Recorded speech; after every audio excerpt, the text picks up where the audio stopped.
Ассаламу алейкум, New TV Patrol программасынын көрүүчүлөрү. Бүгүнкү көрсөтүүбүздөн сиздерге коомдук тартипти жана жол кыймылынын эрежелерин бузган айрым айдоочулар жөнүндө айтып беребиз.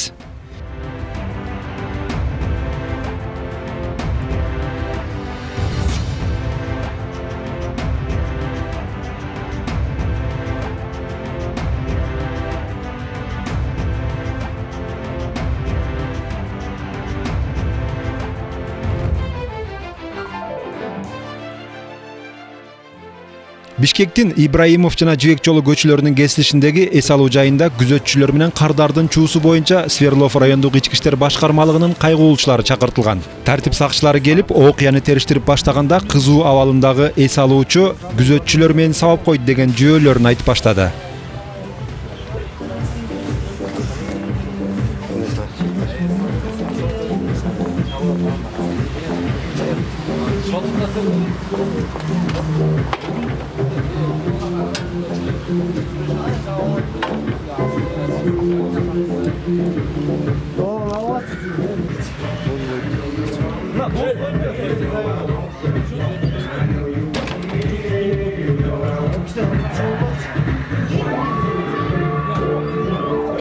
Командир, новалан алчы.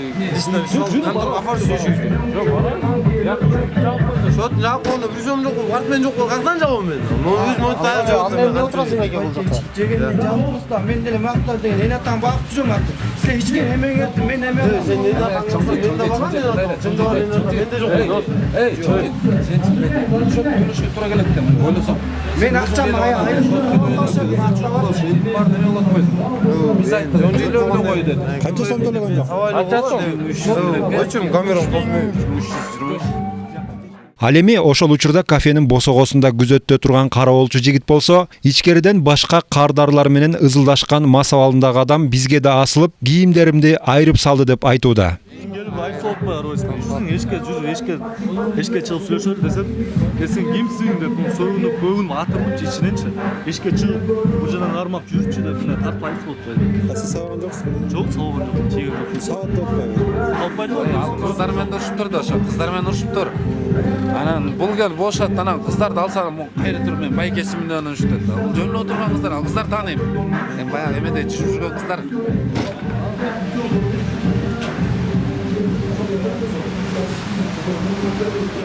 Чакыртылган тартип сакчылары тараптардын чырына чекит коюу үчүн аларды тергөө бөлүмүнө көздөй алып кеткен.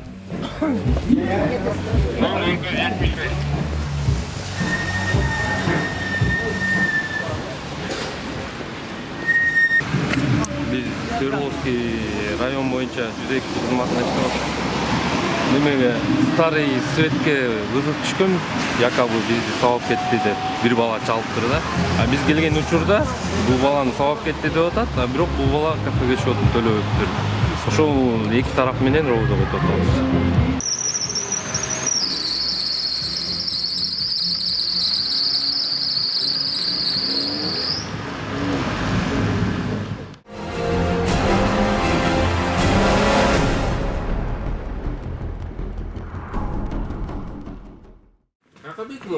Не знаю. Здесь был? Да, вот здесь вот. Он уже не один раз так делал. А вот это внутри, да, было закрыто? Да, он уже на год я вот бронировал. Он не открывал, да? А внутри, да?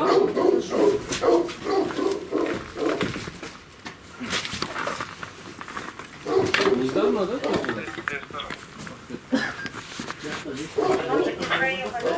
Биринчи май райондук ички иштер башкармалыгынын кайгоо күзөт кызматынын кызматкерлери үйдүн короосунда белгисиз адам жүрөт деген чакыруу боюнча келишип, шектүүнү издеп жүрүшөт.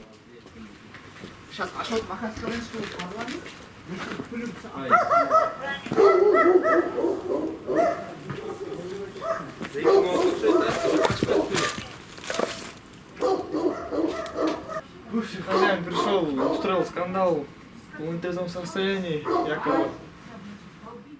Тилекке каршы үйдүн короосунда жүрөт деп айтылган чоочун адам табылбагандыктан кайгылуучулар менен кийинки чакыруу боюнча кеттик. Мекта голый басып жүрөт. Неге мас бекен жоңуз? Мас делеби. Не айтып атат? Жүрүңүз көргөзүп коюңуз.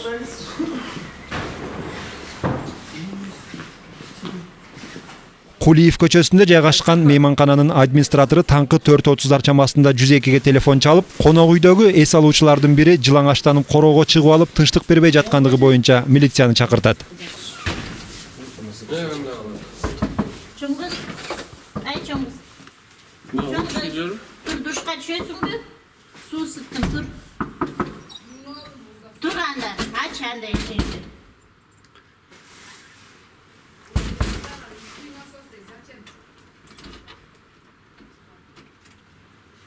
Aç.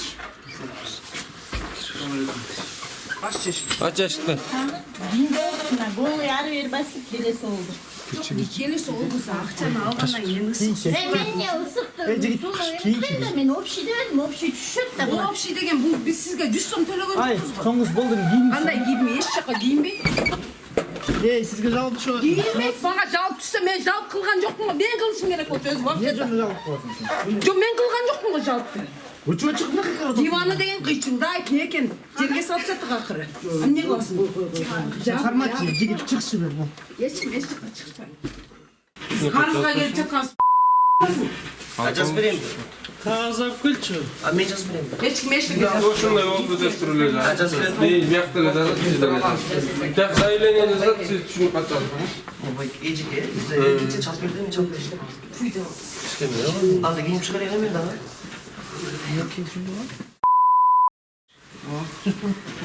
Мейманканага түнөөгө келген конок чайкануучу жайдын ысык суусу түгөнүп калгандыгын айтуу үчүн администраторго баргандыгын айтууда. Ал эми администратор болсо аялдын жүрүм туруму адаттан тыш болгондуктан тартип сакчыларын чакырткандыгын айтып берди. Жыйынтыгында чакыруу боюнча келишкен тартип сакчылары чуу салган аял менен конок үйдүн кызматкерине түшүндүрүү иштерин жүргүзүп, окуяны ордунан жайгарышкан.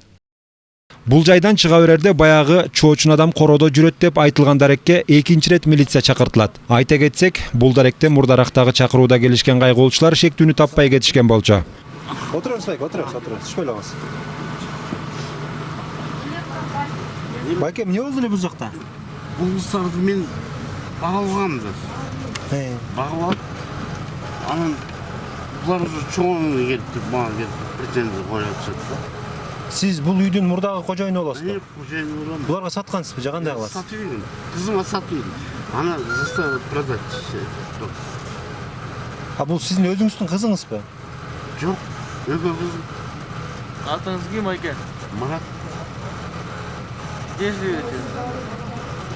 Я здесь жил. Где жили? Сейчас где живете? Сейчас на даче живу. Почему так поздно пришли? Она дерзкая. Почему пришли так поздно в оке?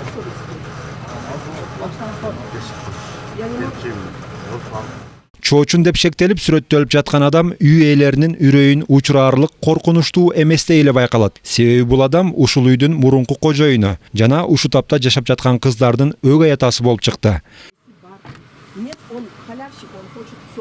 Турмуштук зарылчылыктан улам өзү бир топ жыл күн кечирген үйүн өгөй кыздарына саткандыгын айтып берди. Азыр эжеке мындай деп атпайбы? Бул менин үйүм болчу, саткам дейт. Сиз кыз болосузбу?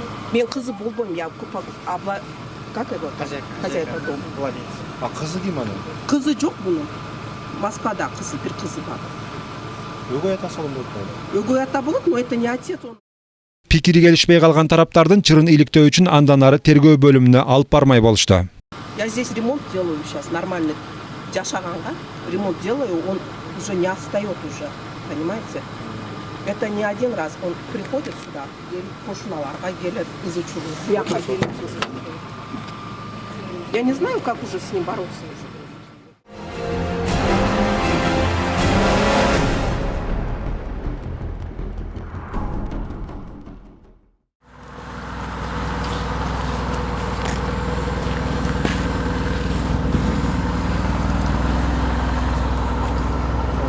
Младший инспектор сержант. Рейд плот, правопорядок. Сандыш болуш. Чык, визуальный осмотр болуп калды, машинасы чыкты. Стоящий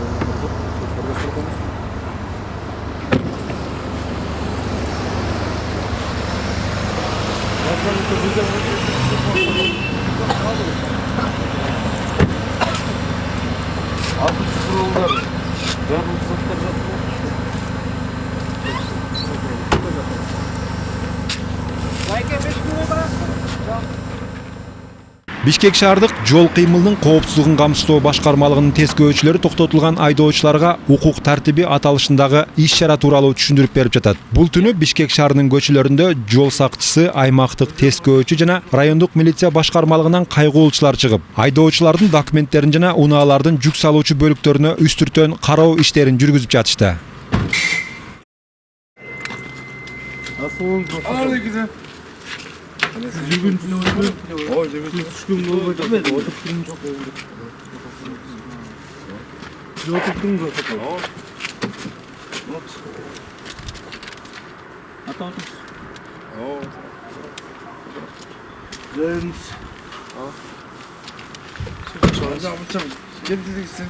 Yok, жақсы қалды, жақсы. Жақсы қалды. Бердіңіз, жақсы қалды. Жолыңыз шыдыр болып қалға бір жағы.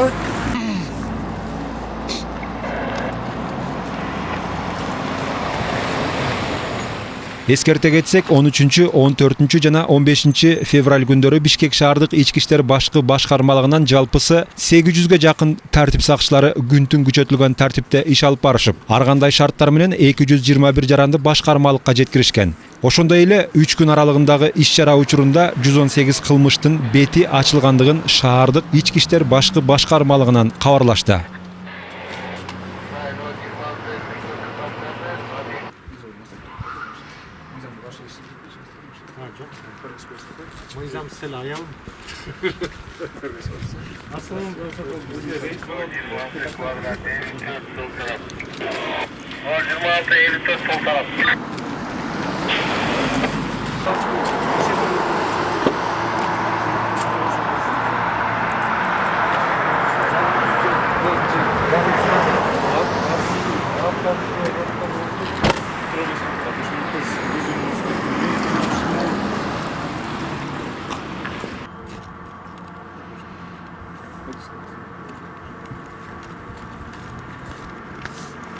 Шаардын түштүк чыгыш тарабындагы 7 апрель жана Токонбаев көчөлөрүнө жакын аймагында иш алып барып жаткан тартип сакчылары кезектеги айдоочуну текшерип жаткан маалда бурулуштан катуу ылдамдыкта атырылып чыккан Мерседестин айдоочусун патрулдук унаадагылар кууп бараткандыгын байкап калдык.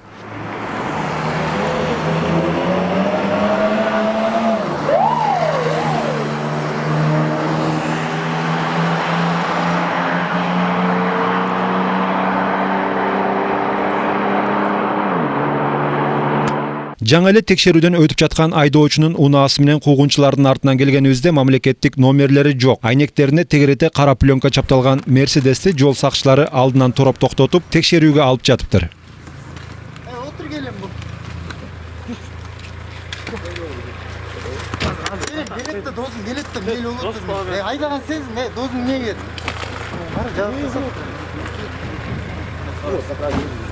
Ассаламу алейкум. Өткөр канал көрүп калып тартыңыздан келбейт. Эмес. Ким экен айдоочу? Давай этот, отура, давай, оформлять быстрее. Жүрө. Мерсин айдоочусу ким? Бияқта. Че, сотрудник что ли?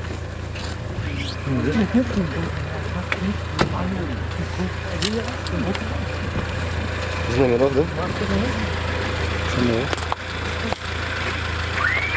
Қойтырғанда дозы қачып кетті ғой, что, экойтың чоқып кетті ғана. Алар қачып кетті, жалғыздан беркезіп. Атын демен. А бұл кім ке бұл, қара?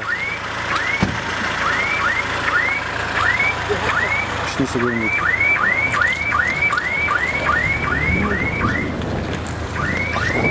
Отсам. Отырым. Че, будете без номеров управлять, да? Келе, отырым. Будете без номеров управлять, да? А не lazım, номер. Эвакуатор вызывай. Именно нарушением автомобиля. Өзім ақы болады. Сейчас поедете, тоже будет нарушение. Вот так или будет? Қандай кез? Сейчас поедете, говорю, тоже будет нарушение. То есть восстановлено, без номеров. Ну, понятно, не стоит нарушение. Мен отырмын да. Вот и будет нарушение потом. Неге? Нельзя же управлять же. Номер тағыз, тонировка на месте сыры. Жол сакчысынын айтымында Мерседестин айдоочусунун номерлери эле эмес, тиешелүү документтери да жанында жок болуп чыгат. Мерседестин салонунан жуу менен табылган мамлекеттик номерлер ушул унаага тиешелүү болушу мүмкүн делинген болжолдуу тыянак менен гана тагылып, ордунан козголмой болду.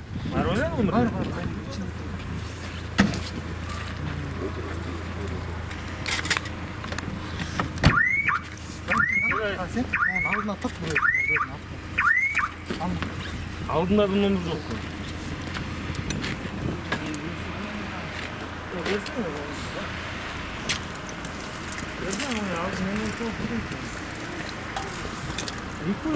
Yok eki başka alıp duruyor babam bunlar. Anda koysana sen. Hadi kaç getir. Bu otur böyle buna 340 ken aldı. Не, анда могу келе. Не, могу продолжить эмес. Şey қалқан. Алдына қанша нешеге кеткіздің? Азыр анда мындай кылабыз. Временно жетип алганча номерди айнегине коюп туруп, анда азыр крепление жок турабы? Номерди айнегине коюп туруп анан айдайбыз. Işte görünükte olsun, tonirovkadan sıyırıp durup sırası.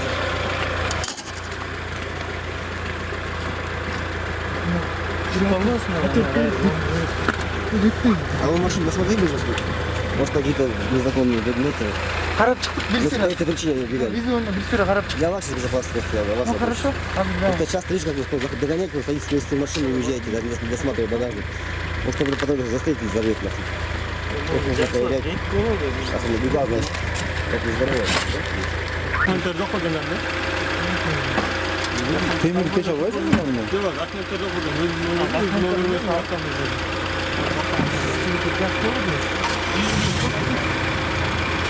Дела качали воевать, что?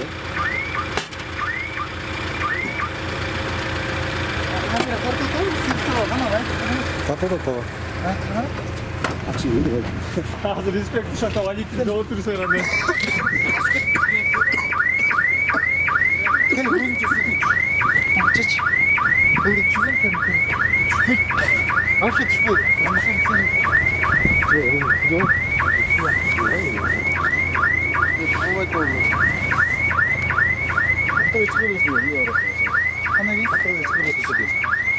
Öz makul bulup ayda gittin de. Тонировка все ойса. Kartal çıkırganda За abi. нет, ты даешь, ты телефон даешь.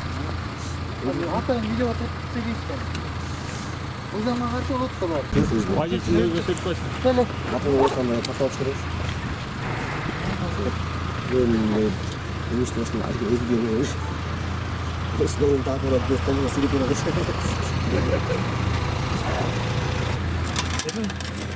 Обойдың.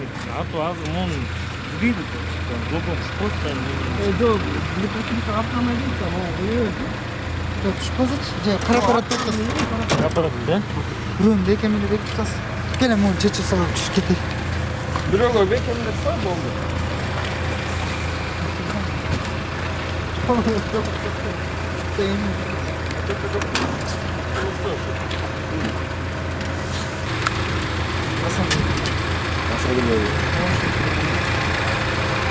Өзі наркоманға барады қазір, а?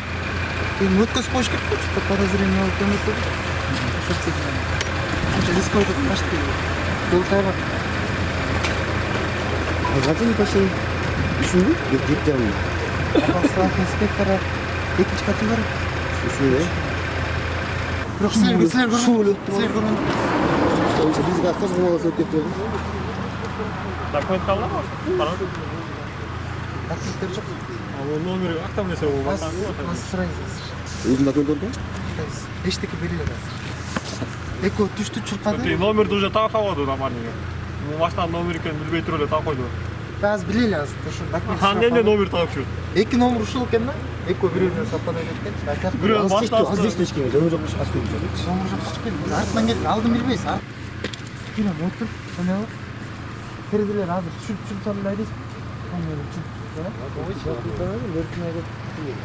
Эми айдайберчиңиз калган, просто мен өзүм үйүмдөн артынан эчтеке неметпей Жетіп алыш керек болады, аз көріп отырсыз ғой. жетебиз. Чыныкам. Просто на будущее видал нарушение. Ана артынан арыз жасаман тармап келет местностьна.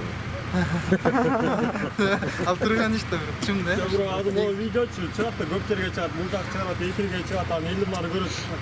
Тонировка менен. Мен мага жок алып турам, мен азыр өзүм просто айттым да, мен эртең азыр комментарий чыгарам, айтам, ушундай айдалды айтам мен.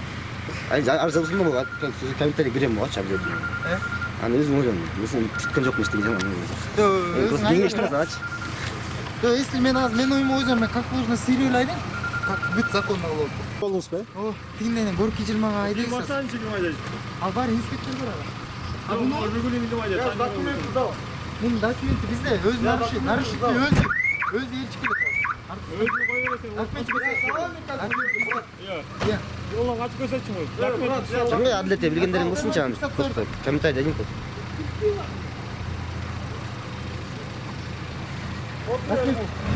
Жанарбеке.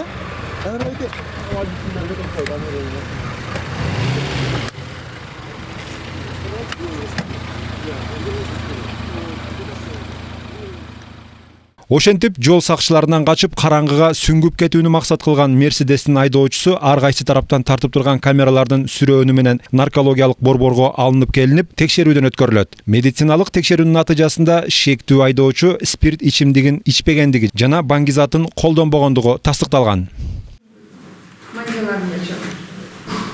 Мандиларымды ач. Теперь указательный палец менен морду учун доставить медленно. Сол колум менен. Артыркы жылга чечиштиңер бек назар. Эне көрдүңбү? Бузулап жүргөн полиция. Транспорт каражатын тиешелүү категориядагы айдоочулук растамасы же транспорт каражатын каттоо документи жок айдоо деп көрдүңүзбү? Биринчи категорияны түшүндүңүзбү? Мен сизге протокол түзөм, документтериңиз бүт баары на месте кол коесуз, ооба жок болчу деп туруп. 30 күн ичинде туруп алабыз. Түшүндүңүзбү? Машинаны коюп берем. Документтерин на месте. Соңунда айдоочуга 2019 жылдын 1 январынан тарта күчүнө кирген Бузуулар кодексинин 122 беренесинин 1 бөлүгүндө көрсөтүлгөн транспорт каражатын тиешелүү категориядагы айдоочулук растамасы же транспорт каражатын каттоочу документи жок айдоо боюнча 1000 сом өлчөмүндө айып төлөө милдеттендирилди. Ал эми жол сакчыларына баш ийбей башка жол кыймылынын катышуучуларынын өмүрүнө коркунуч жаратып, унаасынын өпкө жүрөгү үзүлгүнчө катуу ылдамдыкта айдап качкандыгы жана терезелерин капкара пленкалар менен жылчыксыз жаап алгандыгына жол кыймылынын коопсуздугун камсыздоочулар эч кандай чара көрүшкөн жок. Себеби жаңы мыйзам боюнча тонировканы транспортчулар көзөмөлдөсө, ал эми баш ийбей качкан айдоочуларга каршы беренелер жаңы мыйзамда жазылбай калган.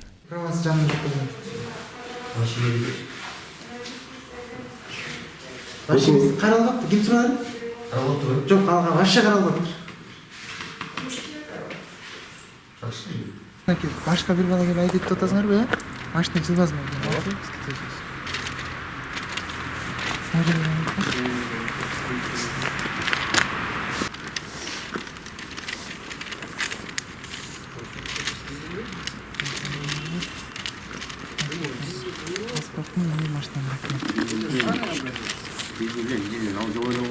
Ключ кимде? Ключ тигайда кызы. До 2002 года еще можно. Экинчи машина. Мен алдына туруп эриштим. Жок, эки машина келбеди. Просто бизде полномочия жок да, тонировка эчтеке кыла албайсыз. Болгон Минтрансқа сообщить. Башка эч кандай болуштан келбейт. Наркология эки машина келди эле, бирөөсү гана. Жок, наркология бирөө эле, муну эле деп.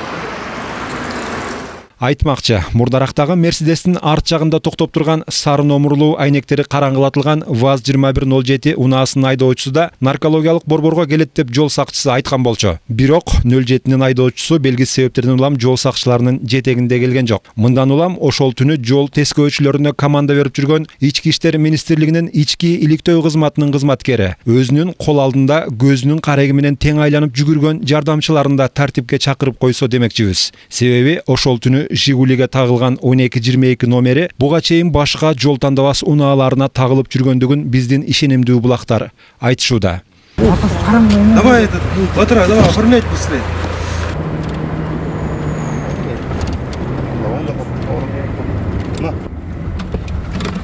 Ички иликтөө кызматы демекчи өткөн жылдын ноябрь айларындагы чыгарылыштарыбыздын биринде жол сакчылардын гумандуу мамилесине кабылган жаңы үйлөнгөн жаш жубайлардын окуясын эмне менен аяктагандыгын эсиңиздерге салгым келет. Айдоочулук көбөлүгү жок экен. Бүгүн үйлөнүп тур, бүгүн үйлөнүп үйлө жеткирип коелу деп чечтик.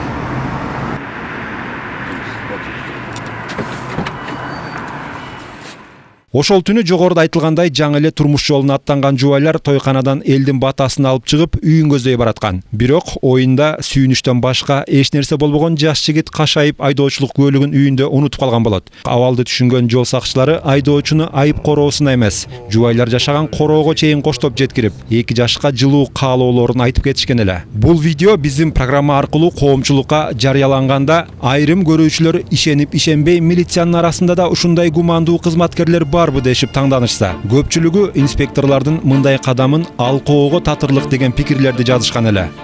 Бирок көп өтпөй жубайларга жардам берген жол сакчыларын ийимдин ичкиликтөө кызматындагылар чакырып, силер айдоочуну үйүнө эмес, атайын короого алып барып, унаасын камап, өзүнө айып салбай койдуңар деген жүйө менен кызматтык иликтөө жүргүзүп, кийинчерээк материалды жол кыймылынын коопсуздугун камсыздоо башкы башкармалыгына жөнөтүп, жыйынтыгында тескөөчүлөр ийимдин ички тартиптерине ылайык жаза алышкан.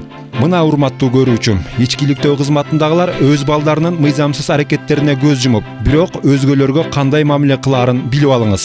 Ошондуктан сүткө оозу күйүп, айранды үйлөп ичип калган жол сакчылардан адамгерчилик жана гумандуулук сапаттарды күтпөй эле койсоңуздар болот. Анткени сиздерге жардам берем деп өздөрү жазага тартылып калышы толук мүмкүн. Сиздерге программаны баяндап айтып берген Ильязбек Балташев болду. Кийинки эфирлерден амандыкта жолукканча.